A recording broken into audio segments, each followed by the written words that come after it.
Labas vakaras, kviečiu žiūrėti antradienio žinių laidą.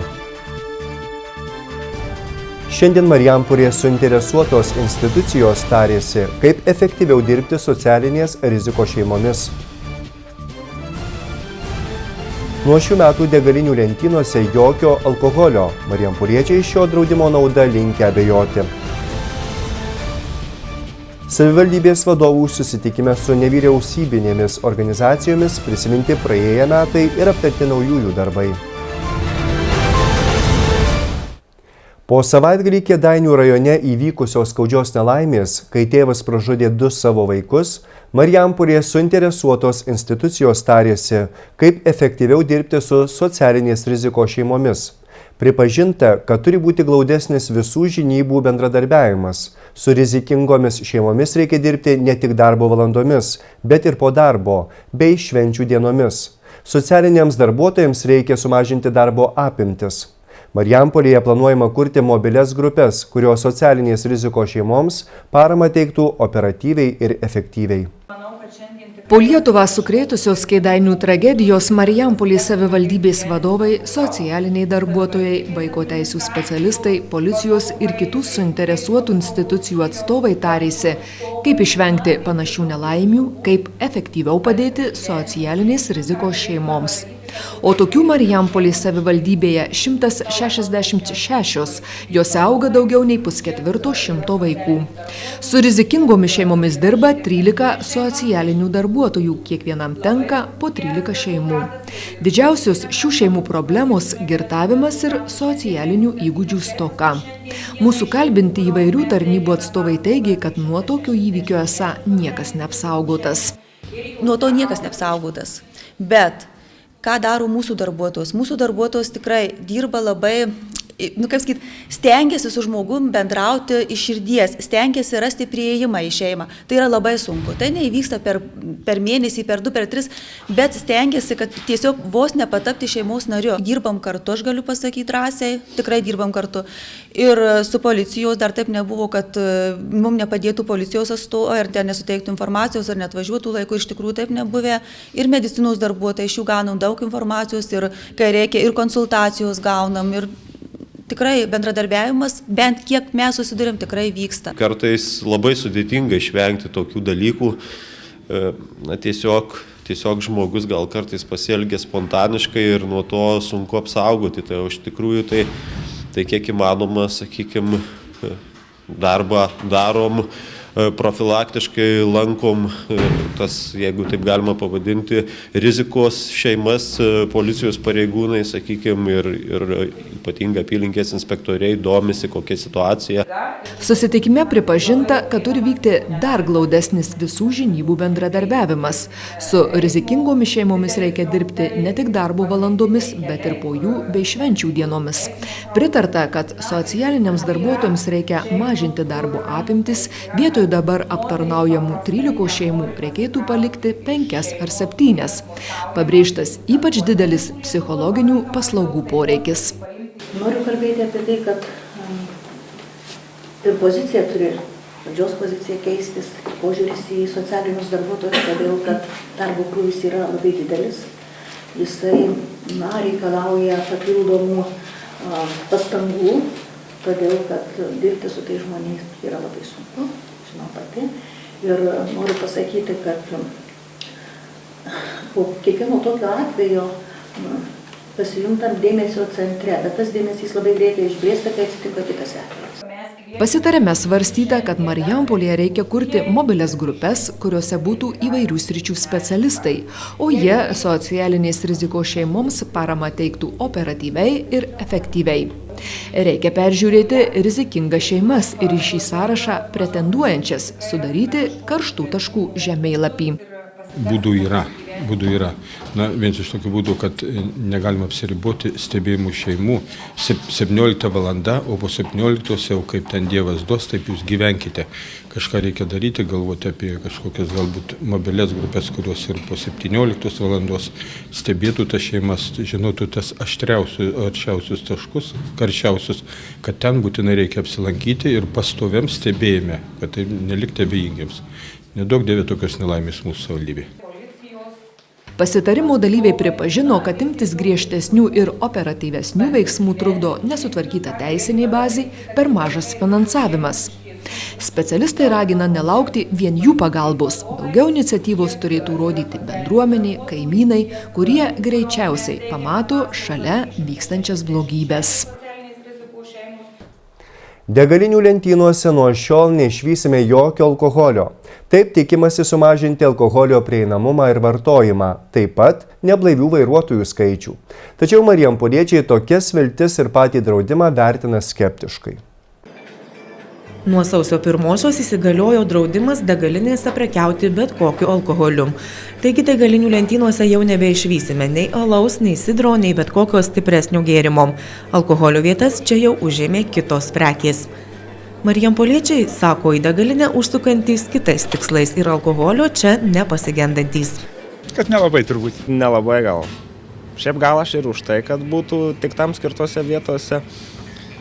Bet šiaip nieko prieš ir nemačiau, kai buvo, nes vis tiek keleivis, vis tiek ilga kelionė, gal ir atsigaivyti norėtų, alučių kokiu. Alučio keleiviams jau teks ieškoti kitur. Degalinėse rasime nebent kavos ar gaiviųjų gėrimų. Seime svarstant šią pataisą apeliuota į tai, kad Lietuvoje suvartojama pernelyg daug alkoholio ir jis yra pernelyg lengvai prieinamas, o galiojantys įstatymai privalo mažinti bendrąjį alkoholio suvartojimą, jo prieinamumą ir piktnaudžiavimą alkoholiu. Be to tikimasi, kad šis draudimas padės kovoti ir su skaudžiomis nelaimėmis keliuose, kai tragiškus eismo įvykius sukelia neblaivūs vairuotojai. Gyventojai tokiomis viltimis linkę abejoti. Nemanau, tikrai nemanau, kad mažiau. Kaip gėrė, kas važiavo ir važiuos gėrės, degalinė čia nėra problemų. Pilna tų parduotuvų aplinkui. Prašau, nueiti kioskas už 5-10 metrų.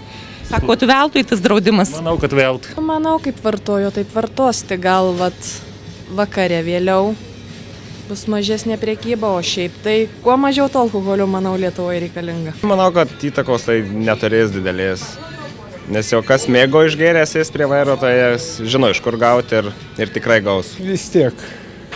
Iki 10 parduodavo, vis tiek tas pats. Ar parduotuvė, ar degalinėse. Jūs manot, kad jokio efekto nepasijaus, ar vis tiek kažkiek sumažės tas vartojimas?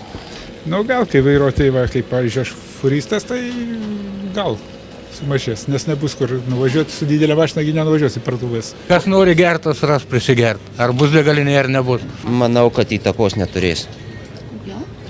Todėl, kad čia alkoholio nusipirks, jeigu kuris norės vairuoti išgėręs, tai jis bet kur jo gaus. Ir sės už vairo, tai čia degalinė, tai čia ne prie ko. Jis tiesiog net važiuoja čia nusipirkti alkoholio ir paskui išgėręs sės važiuoja. Čia žmonių sąmonė, sakot, ar ne viskas? Ko gero nuo žmogaus priklauso, o čia bus alkoholis ar nebus, tai įtakos tam tikrai neturės. Lietuva ne vienintelė valstybė, kur degalinėse uždrausta prekyba alkoholiu. Europos Sąjungoje įvairius apribojimus alkoholio prekybai degalinėse taiko ir daugiau šalių – Belgija, Prancūzija, Suomija, Italija, Olandija, Švedija ir kitos.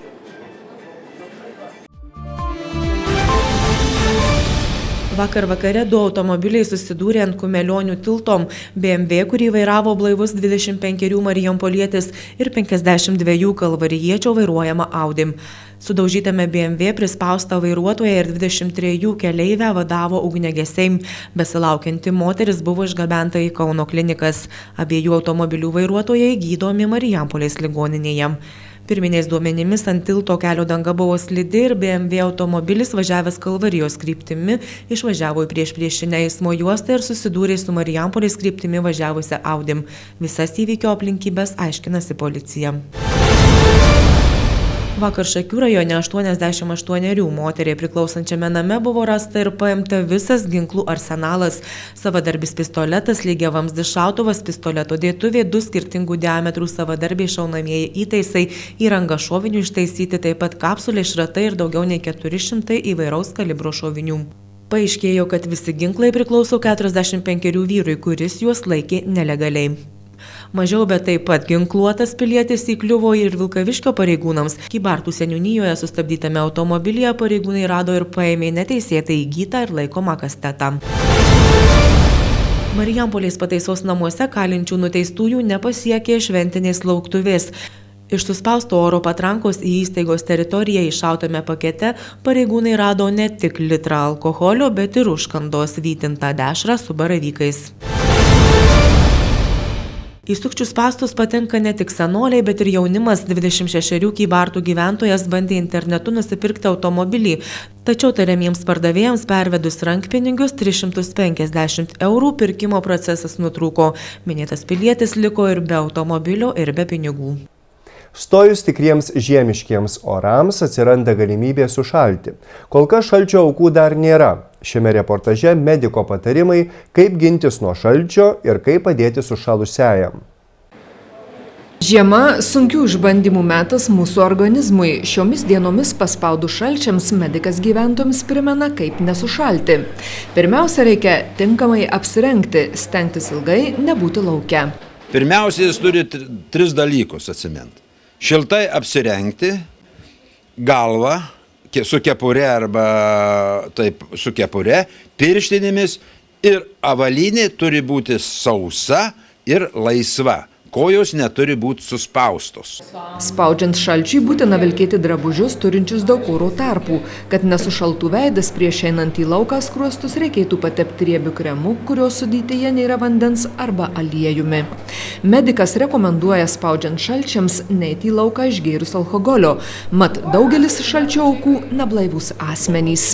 Kai yra šalta ir išgėrusius, stenkitės neiti į lauką. Nes kada atsiranda nedidelis sušalimas jau, tai žmogus tampa mieguistumas atsiranda, sulėtėja širdies ritmas ir taip toliau, jis gali net sąmonė sutrikti. Ir jeigu išgėręs, tai jis truputį sąmonė plus išgėręs, kaip taisyklė, kažkur nukrenta, atsigula, jam šilta atrodo ir sušalo. Sušalus stengtis kuo greičiau patekti į šiltas patalpas. Sušalusiajam būtina persirengti šiltais ir sausais drabužiais, šiltai apsikloti. Nušalusią kūno dalį po truputį atšildyti. Negalima nušalusių vietų tepti riebalais ir tepalais. Jei šildant atsiranda pūslių, toliau šildyti negalima, o reikia kuo skubiau vežti nukentėjusįjį į gydymo įstaigą. Nušalimas prasideda, kai žmogaus temperatūra nukrenta iki 35 laipsnių Celsijaus. Ir žemiau tada jau prasideda šita simptomatika, taip vadinama, vystosi hipotermija, sumažinta temperatūra. Tokį žmogų reikėtų atnešti vis tik tais į šiltą aplinką, nuvilkti šlapius rūbus ir jį apkloti šiltai. Šiltai, bet netrinti visokiams, žinot, pradeda į karštą vandenį negalima dėti. Išvis į vandenį negalima pakelti truputį kojas, nes būna jau patinimas jai sušalęs. Netrinti nieko, karšto vandeniu nepilti, nešildyti, bet šiltai jį aprengti, užkloti ir duoti, jeigu jis yra sąmoningas, šiltą arbatą, vandenį ir skyšių, šiltų skyšių, bet ne karštų. Dar tarp kitų norėčiau pasakyti, mėlėjai, neduokite degtinis arba alkoholio. Tai dar blogiau gaunasi. Suteikus pirmąją pagalbą būtina kviesti greitąją medicinos pagalbą. Tradiciškai metų pradžioje prie bendro stalo rinkosi nevyriausybinių organizacijų atstovai ir savivaldybės vadovai. Susitikime prisiminti praėję metai ir nuveikti darbai. Taip pat pažvelgta į naujuosius, kokie tikslai ir užmojai dar laukia. Savivaldybės vadovai prie bendro stalo sukvietė nevyriausybinių organizacijų atstovus. Tai kasmetinė tradicija, kai metų sandūroje prisimenami praėjusieji ir aptariami naujieji metai. Įvykiai, darbai, pasiekimai, planai, kas buvo gero ir gražaus ir kas dar laukia.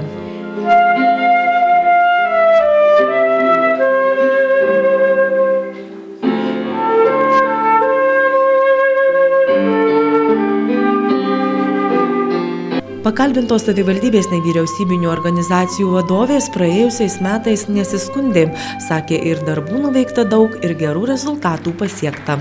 Geri buvo, koncertavom, daug koncertų, pasirodom, važinėjom po kaimus, miestus, draugaujam su Kauno, Birštono, Vilkaviškio, Gelgaudiškio, Šakių, Druskininkų, Tauragės bočiais. Punską aplankę, Seinuose pasirodę, koncertavę, buvę užsienį, Ispanijoje, Vokietijoje, Lenkijoje. Labai turiningi, suprantu. Labai turiningi, žmonės noriai lanko repeticijas, noriai dalyvauja. Praeitį metai galbūt buvo labai neblogi, kadangi mes vykdome dienos centrų 3 projektus.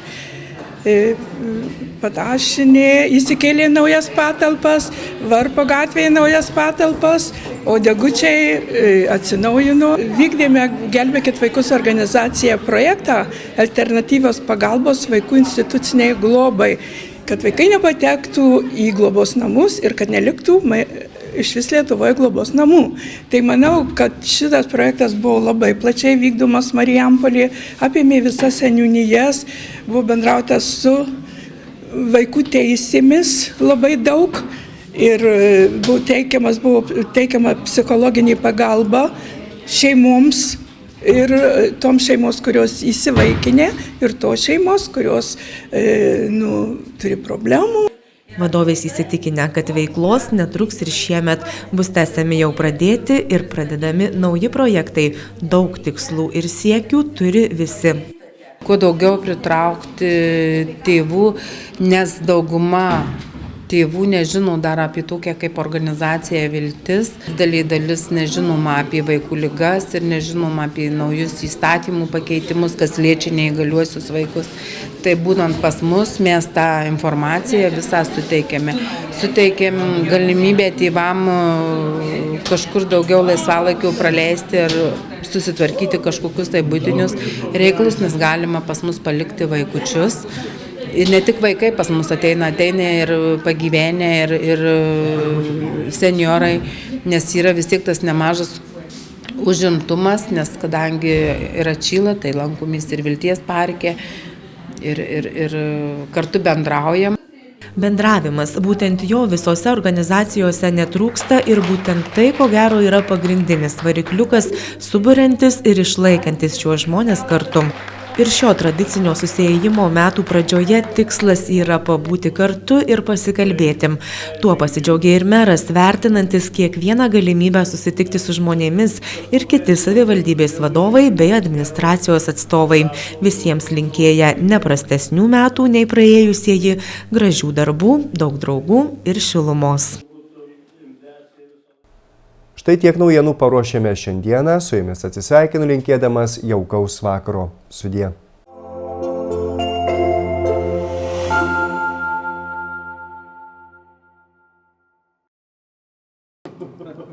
Marijampolėje atidaryta nauja automobilių dalių parduotuvė Auto Aibė. Uždaroji akcinė bendrovė Auto Aibė dirba daugiau nei 20 metų ir turi jau 14 parduotuvių tinklą Lietuvoje. Ilgametė patirtis leido suprasti, ko reikia klientams, o kokybei bei aptarnavimo lygiui iškelti aukštą kartelę. Ši parduotuvė lyg automobilininkų prekybos centras.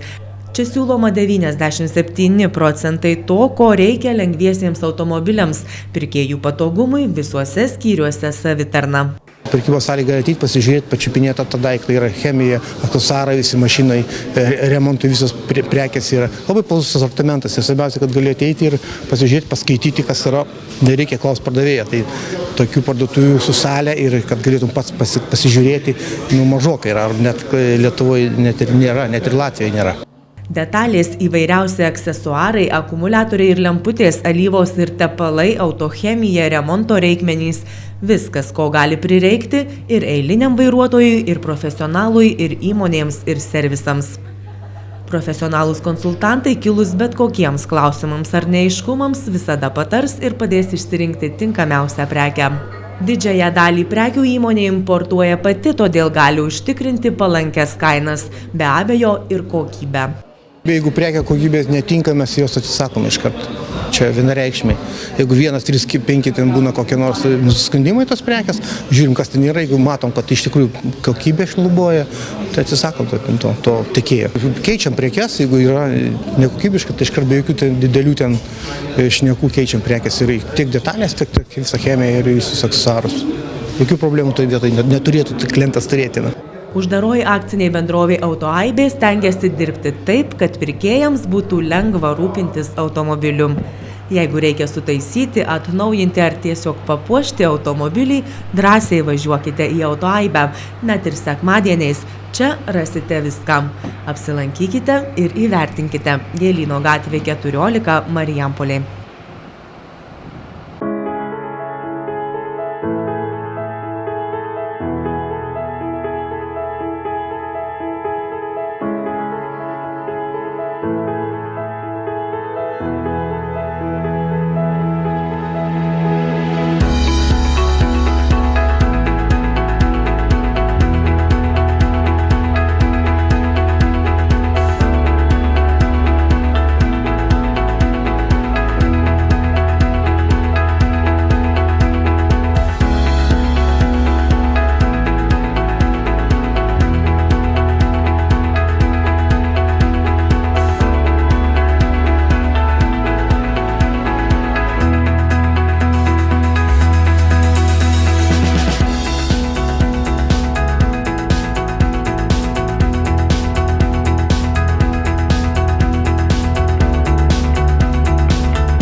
Orų rubriką remia Sumani TV, naujos kartos Seagates televizija. Informacija apie orus Marijampolėje. Ši naktis bus giedra, pūs silpnas rytų krypties vėjas. Naktį oro temperatūra apie 17 laipsnių šalčio. Rytoj diena numatoma taip pat giedra, pūs rytų krypties vėjas 2 m/s. Diena oro temperatūra apie 11 laipsnių šalčio.